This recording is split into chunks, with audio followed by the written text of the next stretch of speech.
મને જાણ કરો ને, એમ મને ખબર પડે ને. તમે તલાટી થ્રુ મોકલાવો, તમે મામલતદાર થ્રુ મોકલાવો કે રાજ્ય સરકારના અંદર? કેન્દ્ર સરકાર. એટલે કેન્દ્ર સરકાર કે એટલે મારે આપી દેવા. હિન્દીમાં વાત કરજો ભાઈ. અમે ગુજરાતી છે, એને ગુજરાતી બોલવું પડે. ભાઈ તું કોણ છે? તું કોણ છે? समझो तो साइड में तू मेहरबानी कर, साइड में मेन कौन से उभरनी मेन कौन से? तो तू तेरे आदमी को सबको साइड में भेज, नहीं तो इधर बबल हो जाएगी, अभी हो जाएगी। सबको भेज दे बाद में। हम लोग चुतिया लोग नहीं है इधर। पहले हमारे मेरे को बताया नहीं, पहली गलती तो आपकी हुई है। कोई भी बात नहीं सुन सकता हूँ मैं आपकी। बोलो क्या करने गए आप?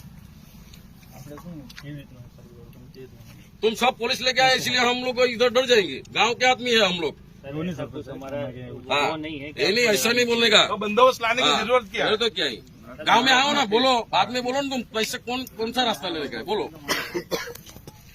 एक भी आदमी इधर आएगा ना तो गड्ढन कर देता हूँ मेरा। नहीं बोरानी साहब વાત નહીં, આ ગેલ વપ્પુ કરે તો નહીં ચાલે એમાં. હું નહીં ચલાવું.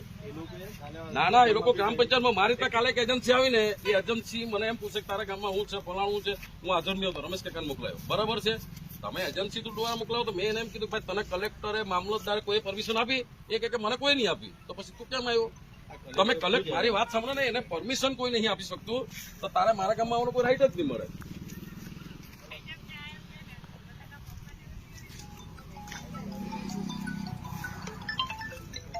હા હું ગામે જાણ કરું ને. એના પહેલા બી જો પટેલ સાહેબ મારી વાત સાંભળો તમે, એના પહેલા બી એક સર્વે આવેલું, એને બી મેં પૂછ્યું. પહેલા એમ કીધું કે નેર ખાતાનું સર્વે આવ્યું. ચલ બરાબર છે, મેં પૂછ્યું કે નેર ખાતાનું સર્વે તો પેલી બાજુ છે, મને ખબર છે બરાબર. તો એમણે એમ કીધું એ નહીં, એમ કે શાયદ રસ્તાનો હોય. ચાલ મેં પૂછ્યું રસ્તાનું તારું સર્વે છે? તો એમ કે એ બી નહીં હોઈ શકે, એમ કે કોઈ બીજું હોઈ શકે. એ માપવા આવેલો એને જો ખબર નહીં હોય તો પછી એનું અમે શું કરી શકવાનું? ચાલતું મને એટલે મને તમે જાણ કરો ને, કાગળ આપો, લેટેસ્ટ આપો, હું ગામવાળાને જાણ કરું. તમે આવો, એમને સમજાવો બરાબર. તમે આ જગ્યા પર આવ્યા ને, મારી વાત સાંભળો, તમે આ જગ્યાની લડાઈ છે અમારી, આ જગ્યાની. એટલે તમે આ જગ્યા પર આવ્યા બરાબર. આ જગ્યામાં ફેક્ટરી આવેલી હતી, કંપની.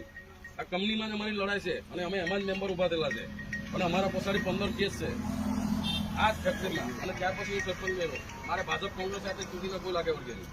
હું ગામ સમાજથી બન્યો છું. પણ સર મને હું તમને રિક્વેસ્ટ કરું છું, ભરણી 2 હાથ ત્રીજું માથું, મને તમે જાણ તો કરી શકો ને. તમે મારા ગામ પેલા આવા, પેલા દારૂ વાન પકડો, જાણ કરો કે નહીં કરો?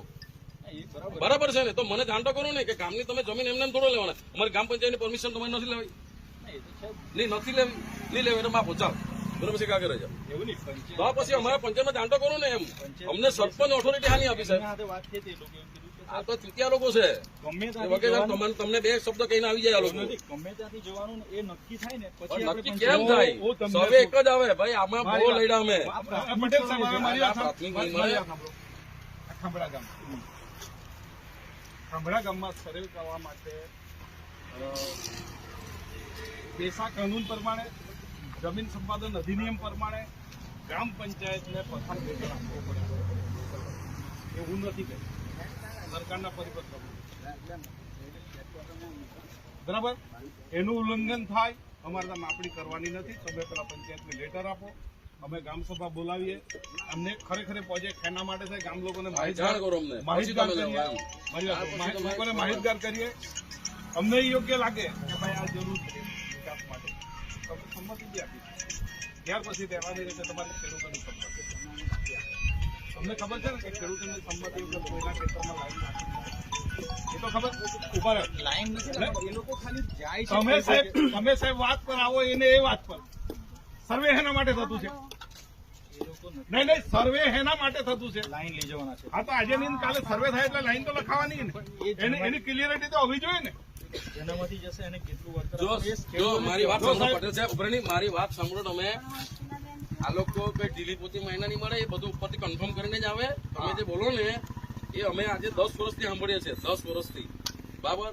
તમે લગભગ માનો કે 15 થી 20 માં તમે અમારી સાથે વાતચીત કરો છો. એ પહેલા અમે વધારે વાત કરી ચૂકેલા બરાબર છે. આ લોકો કમ્પલસરી સર્વે કરીને જ આવે અને આ લોકોનું ડિપેન્ડ હોય કે ભાઈ અહીંયાથી જોઈએ. આ જમીન માલિક, મારી વાત સાંભળો, આ જમીન માલિક મને 15 દિવસ પહેલા કીધું કે મારા અહીંથી રસ્તો જવાનો છે. એમ તને ખબર છે? સમજી લો, પ્રયોગ આપી સર્વે એ લોકો થઈ ગયો છે. કેમેરાથી હોય કે હેલિકોપ્ટર, ત્યાર પછી એ લોકો આ સર્વે કરવા આવ્યું. જણાવશો કયા સર્વે નંબરમાંથી જવાનું છે? પહેલી તો પોલીસ ખાતું એ ભૂલ કરે છે, પોલીસ ખાતું જ કાયદાનું ઉલ્લંઘન કરે છે. એટલે તમે જાણ કરો ને એમ તમે અમને હું તમને સીધી સિમ્પલ વાત કરું, મારે બીજું ત્રીજું કોઈ જાણવું નથી. તમે એકવાર સર્વે કરાવો એટલે ગ્રામ પંચાયતને જાણ તમે કરો. આપણને લેતા વાંધો બરાબર છે, હું સરપંચ તમારી હાથે રહું, અહીંયા ખુરશીમાં બેઠો રહું અમે. अगले वीक हम एक मीटिंग कर लेते हैं जैसे आप बोल हाँ रहे हैं, सारे वो गाँव वालों को document तुम लोग समझाओ ना, हमने को क्या लेना है. अगले हफ्ते आपका नंबर दे दूँ, मैं आपसे बात करके जो जो